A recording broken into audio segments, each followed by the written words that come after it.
உறவுகள் அனைவருக்கும் வணக்கங்க. இங்கே சிவா இப்படி ஏன் பிள்ளையார் மாதிரி நிற்கிறாருன்னு தெரியலைங்க. அப்படியே குத்துக்கல் மாதிரி நிற்கிறாங்க. எல்லாம் கத்துறாங்க, பறக்கிறாங்க, துடிக்கிறாங்க. ஒன்று இப்படி பேசு, இல்லைன்னா அப்படி பேசு. நம்ம மனசில் இருந்த பாரம்லாம் இன்னைக்கு ரொம்ப குறைஞ்சிருச்சு. இன்றைக்கி இல்லைங்க, ப்ரொமோ பார்த்ததுலே குறைஞ்சிருச்சு தான் சொல்லணும். ஏன்னா செந்த மேலே ஹீரோயினியாக இருந்தோம், சிவாவுக்காக நல்லது பண்ணியும் மனசு ஏனோ ஏற்றுக்காமல் இருந்துச்சு. இன்றைக்கி எல்லாமே உடவட்டு போச்சு.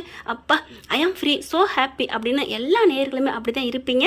இப்போ அடித்து துரத்துங்க, அதான் ஆண்டி நான் தான் நிரூபிச்சிட்டேன்ல, ஆண்டி நிரூபிச்சிட்டாங்கல்ல அப்படின்னு இதெல்லாம் பேசுறதுக்கு நியாயமே அருகதே இல்லாத ஆளு ஸ்னேகா பேசுது. ஏய் போடி வீட்டை விட்டுன்னு விரட்டுறாங்க. மகா இதுதான் சாக்குன்னுட்டு அன்னபூர்ணி என்ன பண்ணுது, ஐயோ நான் தப்பு பண்ணிட்டேனே அழுகுது. அவங்க அப்பாவும் அம்மாவும் சிந்துவை பிள்ளையே இல்லைன்றாங்க. சிந்துவும் பைரவியும் சேர்ந்துட்டு சிந்துவை திட்டுறாங்க. சிந்து இன்னைக்கு நிற்கதியாக நிற்கிதுங்க. அதே மாதிரி இதே நாள் கல்யாண நாள் அன்னைக்கு எப்படி அந்த நாள் அப்படிங்கிற மாதிரி சிவா அதே மாதிரி தாங்க நின்னாரு. உண்மையிலே அது இன்னும் என் நெஞ்சிலையும் கண்ணில் நிற்கிதுங்க. எனக்கு அதை மறக்கவே முடியாதுங்க. சிந்து பண்ணது அது கரெக்டு தான். அது என்னமோ மகா அந்த ஒரு பிடிவாதத்தில் பிடிக்கிறது கரெக்டு.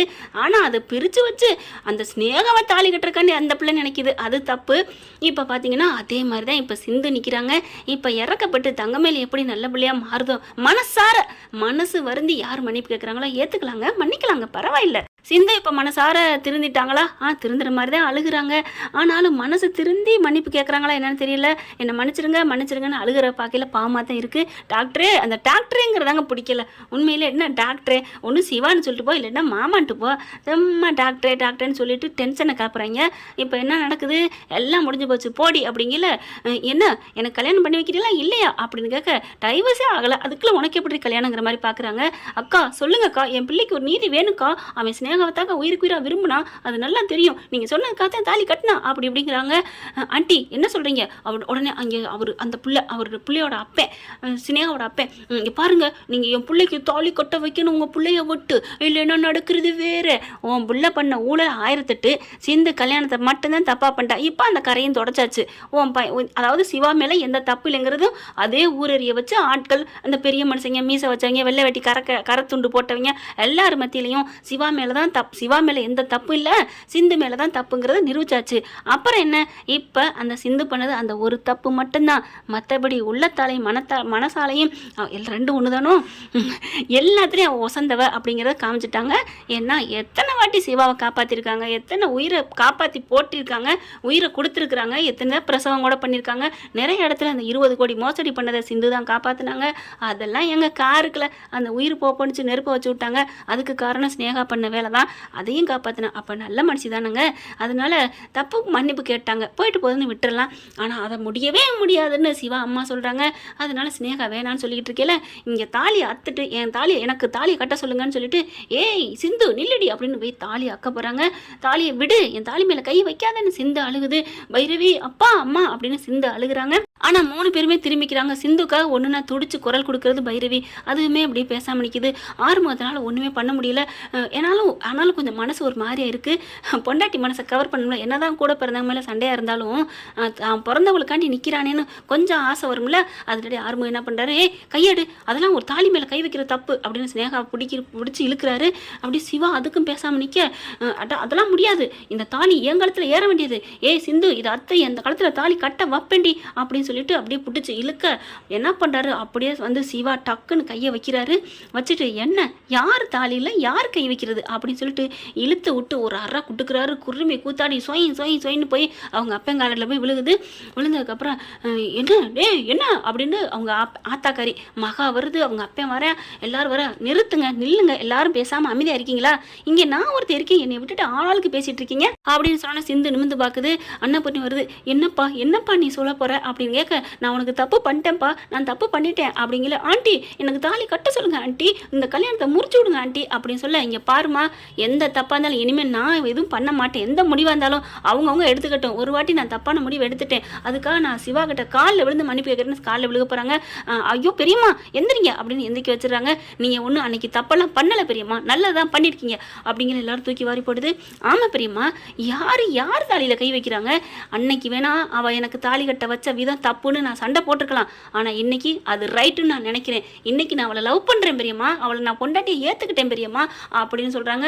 அவளை நீங்கள் வீட்டை விட்டு விரட்ட முடியாது, அவள் எனக்கானவ அப்படின்னு சொல்ல அப்படியே ஸ்னேகா பொய் சொல்கிறாரு, நீங்கள் மனசு மாறக்கூடாது, உங்கள் மனசு நோகக்கூடாதுங்கிறக்காண்டி பொய் சொல்கிறாரு அப்படின்னு சொல்லிட்டு ஸ்னேகா வேகமாக பேச, என்ன உனக்கு என்ன தெரியும் என் காதலை பற்றி அப்படின்னு சிவா வேகமாக கோமா வர, அதான் நீ பார்த்தீங்களே நீ இப்போ கூட வேணாம் தானே சொல்லிட்டு இந்த கோயிலேருந்து, அப்படியே உடனே பேச்ச மாத்திர சிவா, அதெல்லாம் வேணாம் சிவா, எனக்கு நீ தாலி கட்டக்கூடாதுங்கிறக்கா நினைக்கிற, பரவாயில்ல விட்டுரு, ஆனால் அந்த சிந்துவை மட்டும் நீ வாழாத, அவள் நல்லவளே இல்லை, உன்னை அசிங்கப்படுத்தினா என்ன, இப்போ அதே ஊர் மக்கள் முன்னால் நான் நல்லவன் ஆயிட்டேன்ல, போதும் ஓகே எனக்கு இப்போ நிம்மதியாக இருக்குது. ஆனால் அதுக்காண்டி அவள் என்ன பண்ணா, அவன் நான் விட முடியாது அப்படிங்கல. அப்புறம் ஏன் நீ இன்னைக்கு சொன்ன அப்படிங்கல. சரி நான் பாதி சொன்னதானே ரெக்கார்டு எடுத்துகிட்டு வந்திருக்கீங்க, மீதி சொன்னது ரெக்கார்டு இல்லையே அப்படிங்கல. என்ன சொல்கிறீங்க அப்படிங்கல. ஆமாம் இரு அப்படின்னு கோயில் வளாகத்தில் போயிட்டு ஆறுமுகத்தில் சொல்கிறாரு சிவா. போயிட்டு ரெக்கார்டு இன்னைக்கு ஃபுல்லாக ஒன்றதை எடுத்து வாங்கிட்டு வா. என்ன சிவா சொல்கிற, எடுத்துகிட்டு வா ஆறுமுகம். எடுத்துகிட்டு வந்தால் இங்கே இருக்கவங்க எல்லார் வாயிலுக்கும் அவள் மெண்டுக்கிட்டு இருக்காங்க, வெறும் வாயாக இருக்குது, நம்ம கொஞ்சம் அவள் போட்டு விடுவோம், எடுத்துகிட்டு வா அப்படிங்கிற வேகமாக ஓடுறாரு. என்ன நடந்திருக்கும், நம்ம அதோட வந்துட்டோமே எடுத்தது, என்ன மீதி எடுக்கலையா அப்படின்ட்டு அவங்க இசைக்கிட்ட கேட்க, அக்கா என்னக்கா ஐயோ அப்படின்னு சொல்லி நடுங்கிக்கிட்டு இருக்குதுங்க. அதை எடுத்துகிட்டு வந்து பார்க்குறீங்களா எல்லாரும் அப்படின்னு சொல்லிட்டு ப்ரூஃபை போட்டு காமிக்கிறாங்க. அதுக்கப்புறம் இவர் போகிறாரு பார்த்தீங்களா சிவா, ஓடி வந்து நீ என்னை எத்தனை வாட்டி ஏமாத்திருக்க, அதனால நானும் உன்னை ஏமாத்தினேன் அப்படின்னு சொல்லி கட்டி பிடிச்சிக்கிறாங்க. சிவா டாக்டரே அப்படின்னு சொல்லிட்டு ஐ லவ் யூ சிந்து அப்படின்னு கட்டி பிடிக்க கோயில் மணி அடிக்குது. டாக்டரே என்னை ஏற்றுக்கிட்டியா டாக்டர், ஆமாம் உன்னை நான் மனப்பூர்வமாக ஏற்றுக்கிட்டேன், அந்த கடவுளே எனக்கு கொடுத்ததா நான் நினைக்கிறேன், எங்கள் பெரியம்மா அன்னைக்கு தப்பு பண்ணிட்டாங்கன்னு நான் நினச்சேன், இப்போ தப்பு பண்ணலை, தான் புள்ள வாழ்க்கை ஒருத்திக்கிட்ட பாலாக போயிடக்கூடாங்கிற காத்தான் உங்ககிட்ட என்னை ஒப்படைச்சிருக்காங்கன்னு நான் நினைக்கிறேன் சிந்து. அவளை கல்யாணம் பண்ணியிருந்தேன்னா அவள் ஒரு கொலகாரி பாவி தெரியுமா, அவள் நல்லவளே இல்லை, சொந்த ஹாஸ்பிட்டல்னு ஒன்றை வச்சுக்கிட்டு எத்தனை பேருக்கு தப்பான முறையில் ஆப்ரேஷன் பண்ணியிருக்கா தெரியுமா, அவள் பண்ணதை என்ன மாட்டி விட்டு என் உயிரை நீ எத்தனை வாட்டி காப்பாற்றிருக்க சிந்து, உன்ன மாதிரி ஒரு பொண்ணு நல்ல பொண்ணு யாருக்குமே கிடைக்காது தெரியுமா, எனக்கு நீ கிடைச்சிருக்க, அதனால தான் அந்த சாதுக்களே வந்து ஆமான்னு சொல்லிட்டு போயிருக்காங்கன்னு எனக்கு இப்போ தோணுது, நான் அன்னைக்கு நான் அவங்கள தப்பாக நினச்சேன், ஏன் சாமியே வந்து இப்படி சொல்லுதேன்ட்டு இப்போ தான் எனக்கு தெரியுது, என் வாழ்க்கை அவகிட்ட போய் தப்பானவ கையில் போயிடக்கூடாதுன்னா ஒன்று ஆண்டவனாக வச்சிருக்கிறான் அப்படின்னு சொல்ல, டாக்டரே நான் தாலி கட்டிக்கணும் உன்னை வந்து ஏமாற்றி பண்ணணும்னு நான் நினைக்கல டாக்டரே, நான் வந்து இந்த கல்யாணத்துலேருந்து தப்பிக்கணும் அப்படித்தான் நான் போனேன், ஆனால் சந்தர்ப்பம் ஓ வண்டிக்கிலே நான் ஒளிஞ்சு கடைசியாக வேறு வழி இல்லாமல் நான் பண்ணிட்டேன், நான் தாலி கட்டி உன்னை அசிங்கப்படுத்தலாம்னு நினைக்கல டாக்டரே, அது எனக்கு தெரியும் சிந்து, நீ தான் நிறைய வாட்டி சொல்லிட்டியே விடு, இப்போ உலகமே எதுத்தாலும் சரி நீ தான் என் பொண்டாட்டி, யார் என்ன சொன்னாலும் சரி நான் உன்னை விட மாட்டேன் அப்படின்னு சொல்லி அதை எல்லாத்தையும் முடிச்சுட்டாங்க. ஆறுமுகம் பைரவி நீ வேணாம் அப்படின்னு சொன்ன பைரவி, நீ பிள்ளையே இல்லை அப்படின்னு சொன்ன அவங்க ஆத்தா அப்பேன் எல்லாரும் சந்தோஷமாக கிட்டக்க வராங்க. அப்படியே ஸ்னேகா மகா அவங்க அப்பேன் எல்லாத்துக்கும் உயிர் தூக்கி வாரி போடுது. ஐயோ போச்சே வடை போச்சேன்னு இசைக்கு வந்துட்டு, அக்கா என்னக்கா இப்படி ஒரு சம்பவம் நடந்திருக்கு, அத்தானடா தெரியலையடா, இதை எடுத்தா அதை எடுக்கலையா, இது போதுன்ட்டு வந்துட்டேன், இதுக்கப்புறம் இது நடந்திருக்கே, இது தெரிஞ்சா நான் போட்டே காமிச்சிருக்க மாட்டேனே, அவன் பாட்டுக்கு சும்மா இருந்திருப்பேன், நம்ம இதை காமிச்சு அவன் மீதையும் எடுத்து விட்டானே, அல்லாட்டி அந்த நினைப்பே இருந்திருக்காதே, ஐயோ போச்சே சொந்த செல்ல சூனி வச்சுட்டுமேனு அடிச்சுக்குதுங்க அக்காலும் தம்பியும். அடுத்து பார்த்தா அன்னபூர்ணி பார்க்குது, சிவா உனக்கு சம்மதமா, எனக்கு சம்மதம், எனக்கு மனப்பூர்வமாக சம்மதம், நான் இப்போ சொன்னா கூட பொய்ன்னு சொல்லலாம், அவங்க காமிச்சாங்களே ஆதாரம் அது நான் விளையாண்டுக்கிட்டது, அது அவங்க நிஜம்னு காமிச்சா அடுத்து பேசுனது நிஜம்தான் பெரியம்மா அப்படிங்கிறாங்க. சிந்து ஓடி வந்து காலில் விழுந்து என்ன மன்னிச்சிரு டாக்டரே, இனிமேல் மன்னிப்புலாம் பேசாத, நீ தான் எனக்கேற்ற பொண்டாட்டி போதுமா அப்படின்னு நிப்பாட்டி வச்சுட்டு தூக்கி கட்டி பிடிச்சிக்கிறாங்க. இப்போ சொல்கிறேன் பெரியம்மா, அத்தை மாமா உங்கள் பிள்ளையை ஏற்றுக்க மாட்டேன்னு சொல்கிறதுல ரைட்டே இல்லை அத்தை, நீங்கள் என்ன நினச்சிட்டீங்க பைரவி, அவள் எவ்வளோ நல்லவ தெரியுமா, எனக்காக இப்போ கண்ணை மூடிட்டு ஒரு உயிர் வேணும்னு கடவுள் கேட்டானா நீ கொடுப்பியா பெரியம்மா, நீங்கள் கொடுப்பீங்களா அப்படிங்கிற அமைதியாக இருக்காங்க.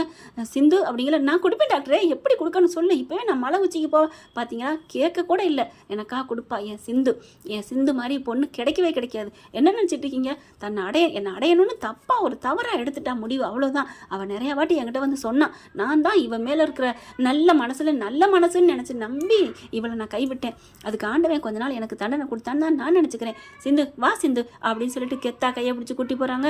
அன்னபூரணினால் ஒன்றுமே பண்ண முடியலைங்க. மகாவும் ஸ்னேகாவும் பேரஞ்சு சிலை மாதிரி நிற்கிறாங்க. அப்படியே அக்கா அப்படிங்கிற அக்காவது சொக்காவது அப்படின்ட்டு போயிடுறாங்க. அப்புறமா வாங்கண்ணே உள்ளுக்குள்ள, என்னண்ணே தைரியம், என்ன பயம், தைரியமாக வாங்க, அதான் என் புள்ள சிவாவே சொல்லிட்டானே அப்படின்னு சொல்லிட்டு எல்லாரையும் வீட்டுக்குள்ளே கூட்டி போகிறாங்க.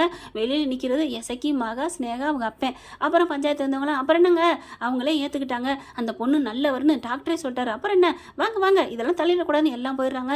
இந்த 4 பேரும் நாக்காளி மாதிரி நிற்கிதுங்க. அப்படியே பாலடைஞ்ச தூண் மாதிரி மழை சோன்னு பெய்யுது. 4ம் நினச்சிக்கிட்டு நிற்கிதுங்க. ஆட்டத்தை கழிங்க, கூடைய பெரிய கூடாரத்தை எடுங்கடா எடுங்கடா அப்படின்னு சொல்லணும் போல தோணுதுங்க. ஓகே ஃப்ரெண்ட், பார்க்கலாம். தேங்க்யூ. வீடியோ உங்களுக்கு பிடிச்சிருந்தா தயவு செய்து லைக் பண்ணுங்க. இன்னும் அப்டேட்ஸ்க்காக சேனலை சப்ஸ்கிரைப் பண்ண மறக்காதீங்க. நம்ம கிட்ட இருக்க எல்லா சேனல்ஸோட லேட்டஸ்ட் வீடியோ அப்டேட்ஸ்க்காக மேல ரைட் சைடுல காட்டுற லிங்கை கிளிக் பண்ணி வாட்ஸ்அப் குரூப்ல ஜாயின் பண்ணுங்க. உங்களிடம் விடைபெறுவது நான் உங்கள் மெஹர்.